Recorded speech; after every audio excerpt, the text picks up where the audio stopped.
le voina hian hun thatak mai i sinfo kaltlangin pathian thucha soina hun kan han nei thei tur hi kalom hle mai pathian thu ngai tu ho tura kan thlan chu achu rong bol na hlen ti chungchang hi ani a masa in pathian thu chiarin ilongai thla ang Timothy hena tirko pola le khathon pahni na bungli chang a thu chau hi chiarin ilongai thla ang Timothy a thon hi bungli chang a thu nangero chu eng kima film khurla reom tuarla chanchin thrasil tulam na thokla irong bol na kha lenro thu kan chiar hi kan zatan lalpan mal min som sak theu ro se amen pathian ma a kunin itong trayang u min mangai tu lalpa ikai ruai na le en kong na du om tak nitin athar zelin kan donga chutiang ang chuan lalpa ripui leng kara po imi temin en san loti atakin kan fria a ithuin min choma ibiak buka te kan ti dan phung pa ai anga thil kan ti thei lo mek lain i rem chang thazok nang mami te in pol na tur i thucha soina hun rem chang min la siam sak zel te i khongai na wanga ni ti kan friatin lom thu kan frila che voina hian tharau thiang hlimin kan hnena mitling local tlangin in friatir la kan mamo tharau lam ruai min hluyang che kan lalpa du tak isu amingin kan dile amen lekan soi tak ang khan rong bol na hlen ti hi han ngai tu ho tu ra kan thlan thu pui chu ani a he thu pui poi mo tak ani a rong bol na hlen ti kan soi don lai me ka kan ngai tu ana alo omata na kan du chu rong bol na han ti hian ko ran kaltlanga emo ko ranina rong bol na peng sang kan hanti entinan ko ran mei chekal tlang ke tri pikal tlang kan ti te pawalai kal tlang kan ti te a ni na nei kan hanti te emo ko ran upale ko ran committee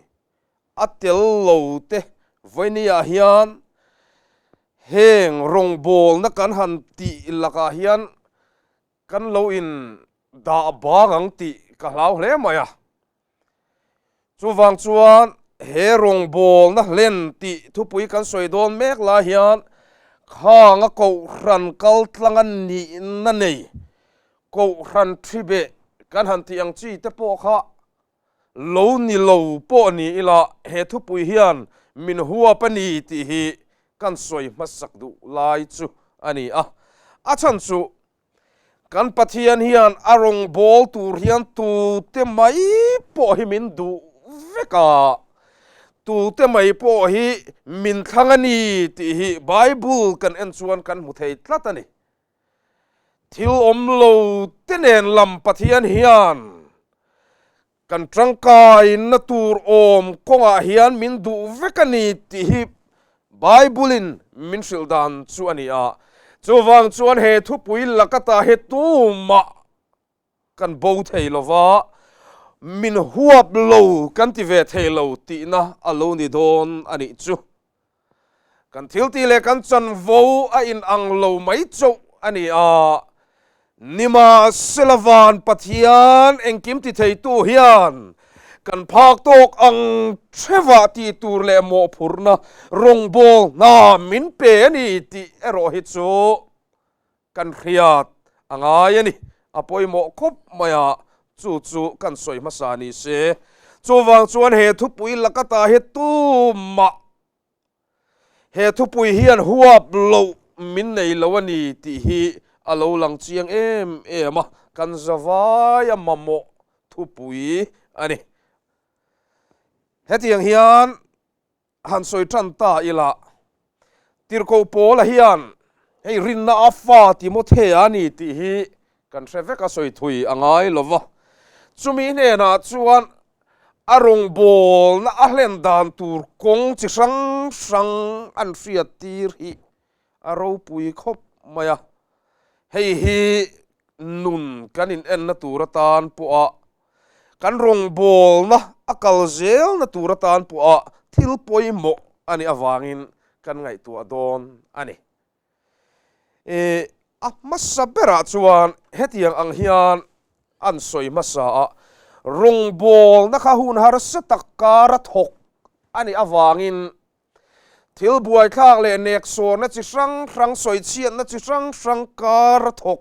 ani kha ariat chian pui em awangin tirko pola chuan he rong bol na hi ilen suwa thei na turata na poimo em chu phim khurlero ti hi ani venia hian mitin tan hian rong bol na kan len suwa na tur kal konga tan hian hei avan tul em tirko pola khan timothea ne na khan phim khurro atisatli mai lova trane mangai khop maya phim khurangai len ni ti hi a chiang em chuwang chuan eng kima phim khurla ti in ancha kha ani a unau du tak ngai kha tu zo om tak te u voina hian hei hi kan ngai tuana riak sela avan poimo em he chan voro pui em lele van in kar palai na rong bol na chan vo poimo tak lalpan min han chel tir ve len chuak tur hian kong khat chawa phim khur atok lova eng kima kan phim khur angai ani eng kim hian a huap zau hle maya voina hian kan soi vek seng lova tin ka revek lo ti keipon ka in khachiang hle mai rong bol na len suak tur hian phim khur angaya kong khatatan chau nilo eng kima kong tin renga kan phulo rong bol na kan chel len suak tur hian kan phim khur angai mani kan rama rong bol to phim khur lo khovel pum huap ang pon rong bol tu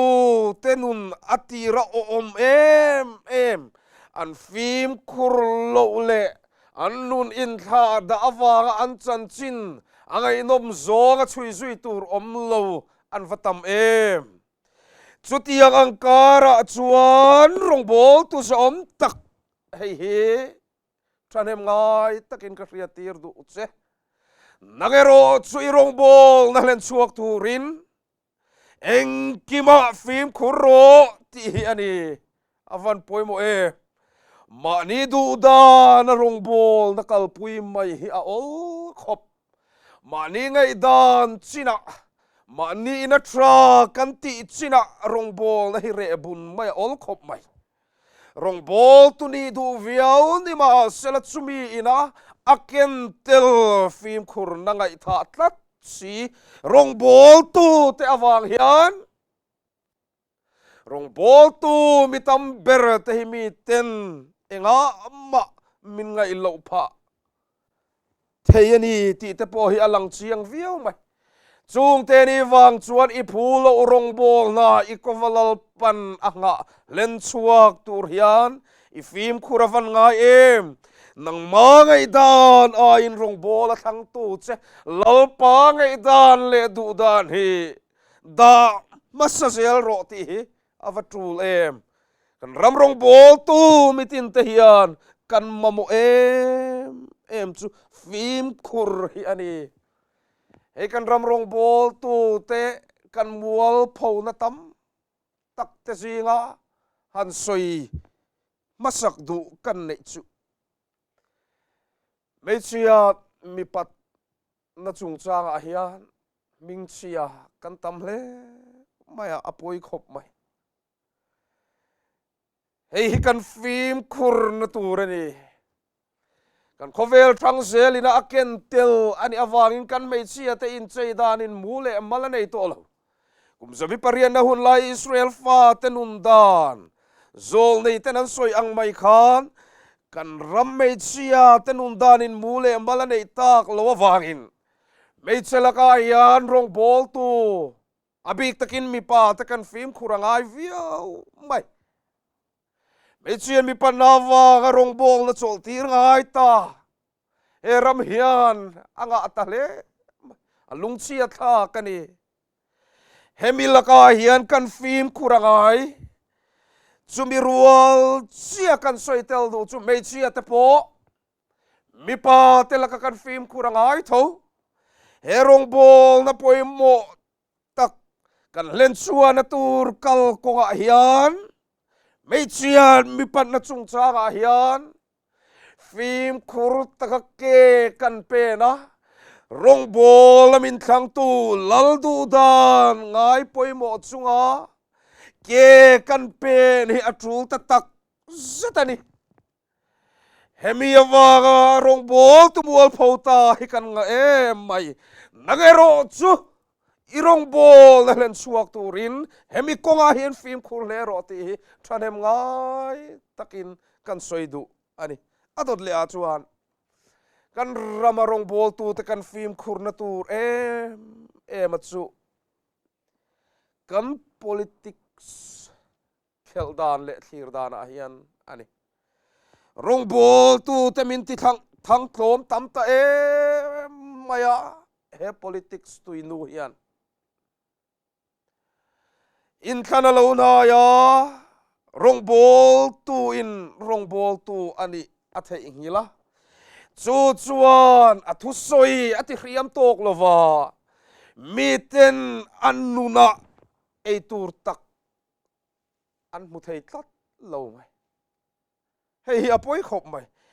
chuwang chuan kan politics khel dan le thlir dan hei uluk taka kan ngai tua phim khur taka kan kalpui atul viau mai rong bol tu lok tak tak te zinga kan party on zong ti lan phre lem lo sumi party a chuan omani ti ahoi hera lang reng mai kan om hian party le lamami teril ro kan tinah ngal ringot a engama amain chu politics om dan chu ani tlat chuwang chuan rammaso nakal phung engkim hi uluk takin kan chik tur chu ani a nima sela he party politics tui nuwa hian in nim phumani vai chuan thanem ngai takin lal thu hian puang chuak ve thin ma la khandai hriam ton eng ang ai po hriam zok pathian thu bible ina ati hi nang malama a masak lo chuan midang a thailo ti hriala chuwang chuan I politics thlir dana hian phim khurro ti voini a hian kan tan avan poimo kan politics thlir dan tok rammaso nakal phung ramin rel bol nakan thlir dan a hian tranem ngai takin dikle diklo chu kan thia ranga nima sela politics tui no party feeling tia an soi thin laka hian rong bol tu chu phim khur takin anunganga ke apen turani ti avan poimo tin ril ruwa lo lang sar dang le chu hei zirtir na him tok lo hi Koran history kan pon kan mua tin engtik hun lai mai po hian he zirtir na him tok lo hian rong bol tu te min nek ve reng mai ani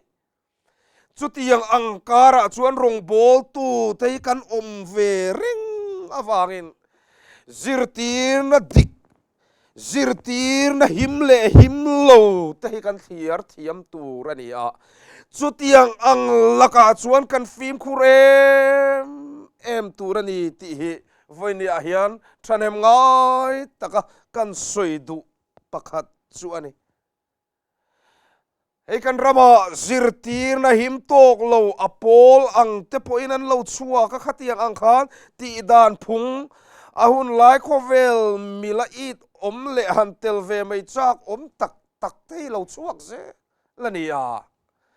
chutiang chu bible zirtir na nen hian a in ne remem katel ve na chiani em katui pui tur chiani em o ti hi rong bol tu chuan phim khur takin athiranga zirtir na himlo ani chuan pomdan tok a rethiam tur ani hemi konga hian kan ram rong bol tu te kan phim khur avan ngai e zirtir na dik chia lo ti chuak tu te na du hoi zong zong an po her thei rong bol tu ni te hi aza thak ti te po hi kan riat angai ko ranani na poimo tak tak nei zirti na him chia lo ron ti chuak te na an du hoi zong zong an po her thei rong bol tu ni te hi arem chang lo chuwang chuan zirti na dik lo len bo mai main luang khu chem ngin lali suai na soi ang mai maya rong bol tu chu om tu rani lo Bible zirtir na nena in milem ti hi a in nga na ani zel tur ani a zirtir na dikle diklo khathiam turin Bible akom ngai tur ani a phim khur takake apen thiam theinan trong trai na nen Bible hi in nga nan rong bol tu chuan a rong bol na a len chuan tur kal kong a hian amang nge ngei tur ani apoi mo le mai ole adot le a kan kal le ang rong bol na len chuak tura Timothean he na tir ko polan tranem ngai taka akhil chum zom chu re om tua ro ti hi ni apoi mo le maya re om tor angai ni ti kha alo lang chianga rong bol na len chuak tur hian re om tor tur mani to ka a om zel ama kop maya kan rong bol na kan len chuan tur kal kong a hian tu te mai po hi kong ol sam le mam pet pet a hian kan kal lo vek kan harsat na to a in ang lo ani maya maro chumak ti chuma ni to ka hian tor tok atling ve em zel ani chuwang chuan rong bol tu te kan kal konga a hian hre oma ni ti hi kan hria tangaya kong ol samani lo ti hi kan pom thiam angaya he rong bol na kan len chuan na tur kal konga hian ling le buar suar tam taka oma Sumikal konga chuan kan kal zelani ti kan in fria tangaya chuwang chuan pumpel kong zol vakal zel turin rong bol amin thang tu kan phulo chunga rong bol namin tho tir tu lalpa hian min tirani ti kan fria tangai khop mai Vaina hian uluk takin ngai tu ila la siam tu chuan harsat na tok lo rong bol tu ommo tian soi thei adikani midang te harsat na to le harsat na to kha ain ang lawani maya nima selanang matan chuan tor tok atling zel ani kha rong bol tu ini awangin chulal pa hian lakian sak che atum silo hemi awang hian mitam tak te chuan an rong bol na an top sana khovel an kirle mai thin ani apoi khop mai maro churong bol na kan len chua na tur konga hian her om hi kan pumpel arem silo lalpa hian mi arong bol tu te ata hiam na tur man ruwa atan hian om hi kan tur alo phalalo male nima selhetila ya thamuan thak machu ami arong bol tu ten harsat na anto a mang ang le lungai an hian lal panakal san ngai lo ti lai hi ani eto soi tur ka in buat sai lai hian Israel te lal ni to tura pathianin Samuel kal tlanga riak alo thi to Davida lalal si lo lai lal solan nan tire theyan kual tak tak mai kha karil ruwa alo riaka alian le bai amma kani lol ni turineng kim peifel ani to riak thi ani to ma selala sola lalal tlat pathian kan lal tura abuat saifel vekto Davida kha khati khopa re om na sa tuar tir antlan siat tir vak vai reng hunan mga puka te antom lai nun kha ka ngai tuana alo lut lian le ngai thatu sa om tak to voina hian soi du chan ka nei chu hei hi ani rong bol tu kan nia wang hian kan chunga harsan na le mang an na lo thleng ve lo tura te hian ngai ngot suang u khai lo thleng ve thei rengani nima selala rong bol tu te kan van nei na chu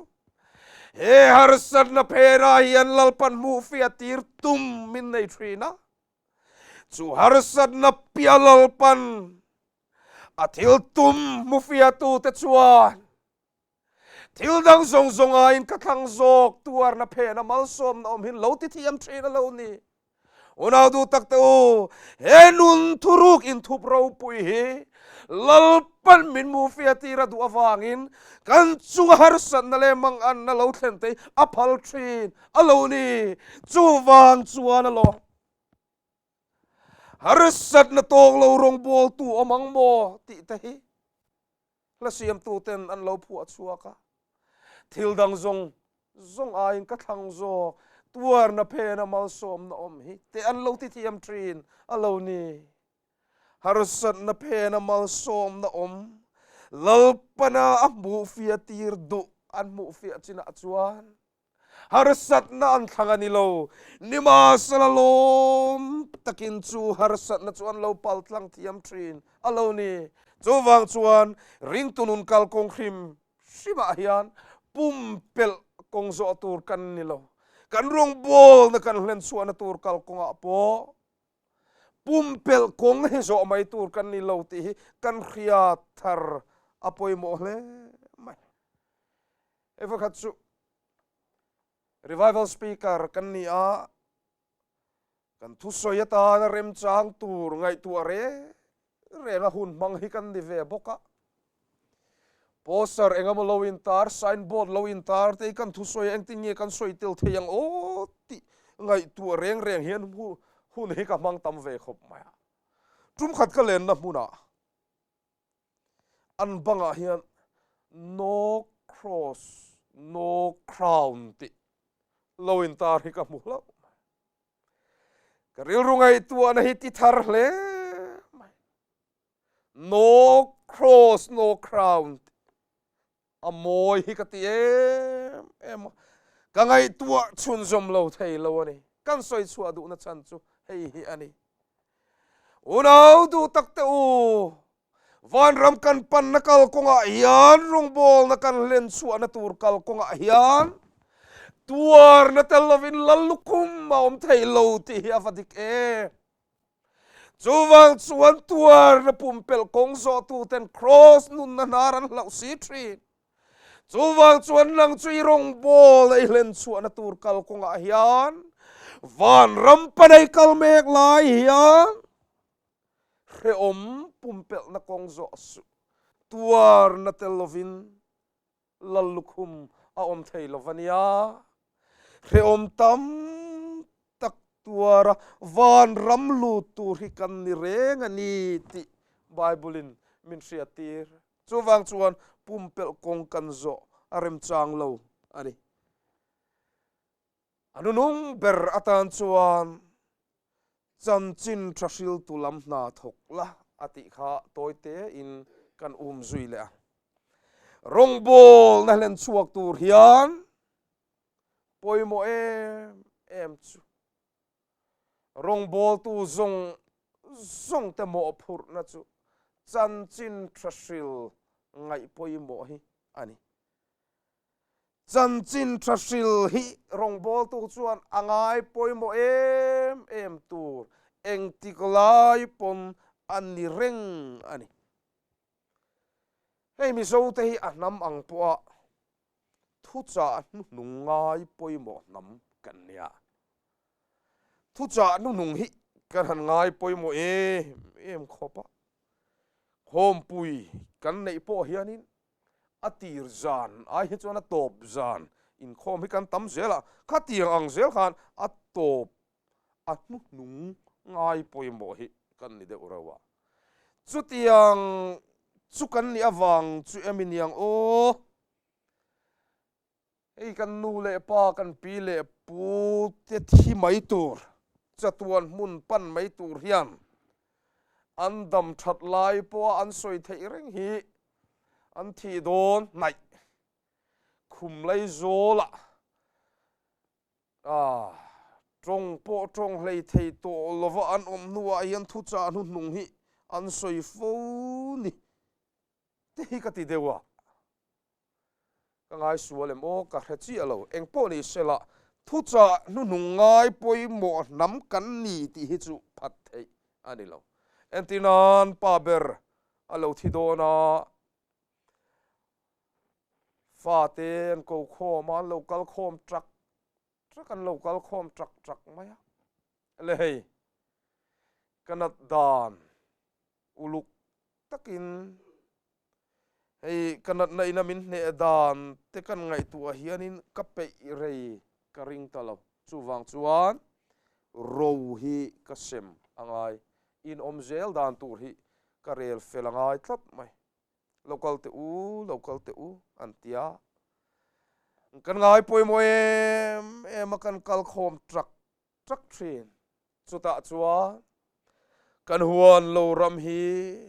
mami emo mama hian a ron chan chun zomanga chutiang ang chuanin kan dor hi boya hian a ron chan chun zomanga chutiang chuan kan in pui hi ani hi ngai tu om de ole ka wangin chumi khami chuan ron chan chun zom ro se tia thu cha nu nung min cha thin ani mak de chu thu cha nu nung min cha tu kan mangai kan pa emo kan pi emo kan pu emo chu a local ta muala lo liam ta mak em chu kha thu cha nu nung min cha tu kha om to lo ma sela mi zo paril rungai tu ana thin lunga hianin kan za em tlat maya ti dang lam hi kan frem em maya ni hei hi mi zo te thin lunga hian a om tlat chu thil kan soi kual de duwa du na chan chu hei hi ani kan lali suwa he khovela alo kala ti chuanin he khovela ti turang angati zo do ati zo ta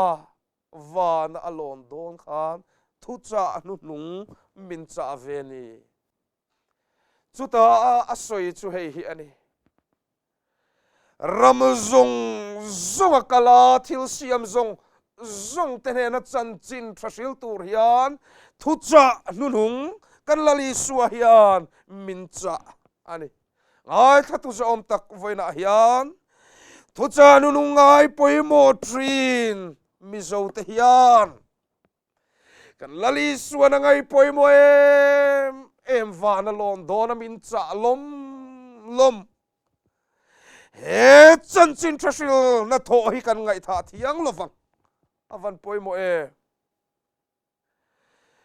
ko ran ang po kan ngai poimo tur chu chan chin trasil hi ani ring tu mi mal kan ni na ang po kan ngai poimo tur chu chan chin trasil hi ani tlat chu kan tho thiam dan le kan pek tam thei dan a in chen lo ani thei amaro chu hei hi kan phak ang to kin kan ngai poimo tur ani chu kan tan hian a tha hi alo ni engtin mo kan tan a lo that dan chu chan chin thar sil ngai poimo ring tu nun hi mo a chau rei ngai lo kan chau kan da tun lai chu ka ro riau mai iti chuan in en let na tur tam tak te zinga hei hi lo tel ve sela ka vadu em tun lai chu chan chin trasil na tho konga hian ka tho lok lo dewan yang a ka varo em ti nang manun in en let na lo tel ve sela adik thui via vin ka ring chu tiang ang zel chuan ko ran ho te po kan ro tun lai chu kan zai tui lo kan rim lo kan ti te po hian kanin en na tur dar thalang tam tak te zinga pakhatatan chan chin trasil na tho ko nga hian tun lai hian kan thok nep devan yang a kan ko ran tharau lam nu na chawe mai ti hi soitak ang kan dar khalang pakhatatan hian mang ila avan poimo don em achan chu chan chin trasil ngai poimo ring tumi mal nun himo achau rei ngai lo chu tiang tia chia chuan chan chin trasil ngai poimo ko ran tharau lam nun hi achau rei thei lo chu wang chuan hei hi kan ngai poimo em turani kan rong bol na kan hlen so na tur kal kong a hian angai tlat tin ko ran ho te kan ro pui na lai tak po ani a van ram cha bi min kol tir chu he chan chin tha hi ani lali swati akan tan thole a kan tan mun siami na kala nakina min laron lamle don ti chan chin tha van ram cha bi kan kol van ram cha bi kan kol hi kan mang lawang ti hi alo om tlat van ram cha bi kola nima sela a mang lo ni hi thil lo om tak tur te po ani arin om achan chu mi te thi sen mo hi phut let kan lani don ti hi bible ina min zirtir dan ani tlat chuwang chuan voina hian farisai sadukai sanhedrin telali suan hau van ram cha bi te kol tirin ni ani ma salain lu du si lo adu tok lo midang te lu turin dal si tia hau kha kan nun in en nan hian mang ila van ram cha bi ko lali suwa kan tan thia thole kan tan mun siam na kala na kinamin laron lamle don ti chan chin thakol ya nima sala mang chuak lo rong bol tu mang chuak lo ring tu ni himo alo om do nakina mi te thisen mo min la phut huna chuan kan tan hian soi tur awang lu tu ka ge chuwang chuan thin lung takin voina hian ingai tu ang ukhai irong bol na ihlen suana tur kal konga i phulo urong bol na lelevan inkar palai na lalpan atho tir phal vengot mai che lom takin i phulo ani rerengin ilen chuana tur kal konga hian fim khuranga ema kung khat chau ni lo engkima reom pumpel thei ani lo ma se chumi phena chuan lalpan mal som na ada ani ti rechungin chanchin trasil na tho hi kamo phur na ani ti hereng chungin irong bol na kha len ro lalpan a tho malmin som sak theu ro se amen